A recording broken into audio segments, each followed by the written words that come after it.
Good morning students. आज हम लोग हिंदी व्याकरण में तत्सम और तद्भव शब्दों के बारे में जानेंगे कि ये क्या होते हैं। तत्सम तत्सम शब्द जो है दो शब्दों से मिलकर बना है, तत् और सम। तत् मतलब होता है वह या उस, और सम मतलब समान, यानी इसका अर्थ हुआ उसके समान।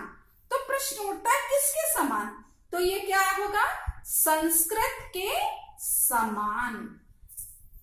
अब इसकी हम लोग परिभाषा देखेंगे। ये तो शाब्दिक अर्थ हुआ। वे शब्द जो संस्कृत से हिंदी में बिना किसी ध्वनि परिवर्तन के ज्यों के त्यों आ गए हैं उन्हें तत्सम शब्द कहते हैं, यानी उसमें कोई भी परिवर्तन नहीं हुआ है। जैसे संस्कृत में उसका प्रयोग किया जाता है वैसे ही हिंदी की शब्दावली में भी उनको लिया गया और वो वैसे ही प्रयोग किए जाते हैं। उदाहरण के लिए अग्नि, अश्रु, ढेर सारे शब्द हैं बच्चों, जैसे कपोत है। अब हमें जानना है कि तद्भव किसे कहते हैं। तत् प्लस भव, इन दो शब्दों के मेल से ये तद्भव शब्द बना है। तत् मतलब वह या उस, और भव मतलब होता है उत्पन्न, उससे उत्पन्न। तो किससे उत्पन्न, हम सब जब जानते हैं संस्कृत क्या है, भाषा की जननी कहलाती संस्कृत भाषा जो है। तो ये हिंदी भाषा भी जो किससे उत्पन्न हुई है, संस्कृत से उत्पन्न हुई है।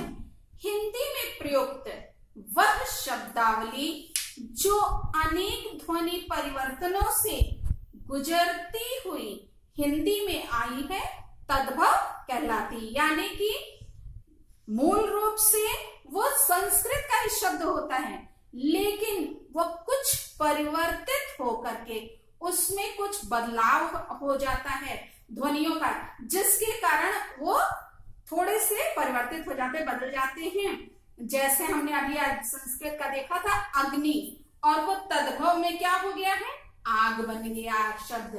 अश्रु, यानी संस्कृत में आंसू को क्या बोलते हैं, अश्रु बोलते हैं, और वही तद्भव में जब हिंदी भाषा में प्रयोग होने लगा तो क्या हो गया, आंसू। यानी जो थोड़े से परिवर्तित होकर हिंदी में संस्कृत के शब्द प्रयोग किए जाते हैं वो क्या कहलाते हैं, तद्भव। ये विशेष रूप से जानने योग्य है बच्चों, क्योंकि आपके परीक्षा में पूछा जाता है।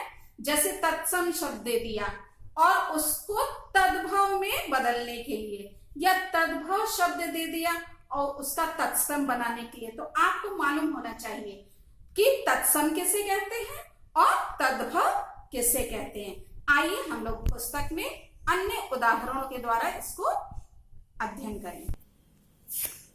देखिए, तद्भव शब्द पहले दिया है, उसके बाद उसका तत्सम रूप यहां बनाया गया है। आग, आग का क्या है, अग्नि। माता को क्या बोलते हैं तत्सम में, मातृ।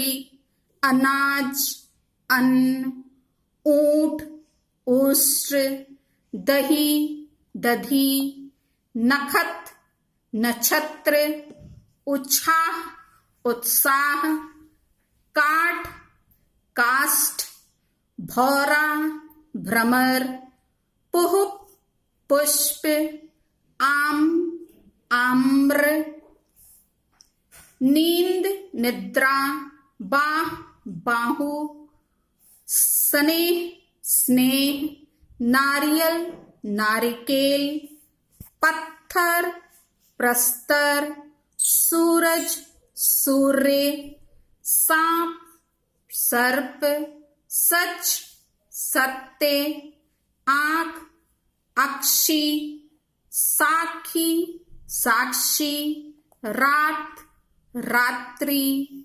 खत्री, क्षत्रिय। बहु, वधू। जेठ, ज्येष्ठ। ससुर, श्वसुर। ये जो बाद वाले हैं सब वो क्या है, तत्सम है, और पहले जो हमने शब्द बोले हैं सबके वो क्या है, तद्भव हैं। चलिए आगे देखा जाए। जीभ जो है वो तद्भव है, शब्द है, और इसको तत्सम में क्या बोलते हैं? जिह्वा।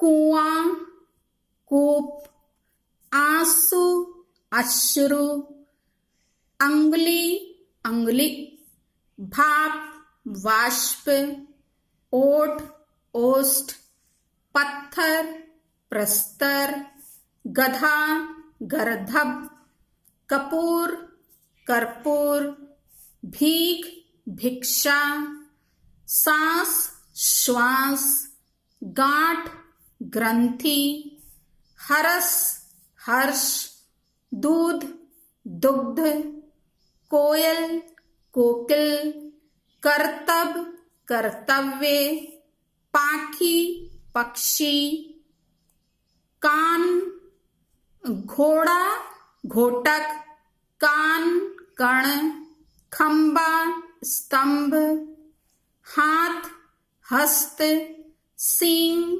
श्रृंग, घी, धृत, मौत, मृत्यु, गांव, ग्राम, ओखली, उल्लूखन। बच्चों ये तो रहा तद्भव का तत्सम। अब आप इसको कैसे तैयार करेंगे इसके बारे में हम आपको बता दें। सबसे पहले आप इस पूरे पाठ में जितने भी तद्भव तत्सम शब्द हैं उनको आप 2-3 बार पढ़िएगा, और फिर उसके बाद आप तद्भव शब्दों को अपनी कॉपी में लिखिएगा। उसके बाद बुक को बंद करके फिर उसके तत्सम शब्दों को उसके बगल में लिखिएगा, और जो फिर नहीं याद रहेगा उसको आप फिर बुक से खोल के फिर याद करके उसको आप लिखिएगा।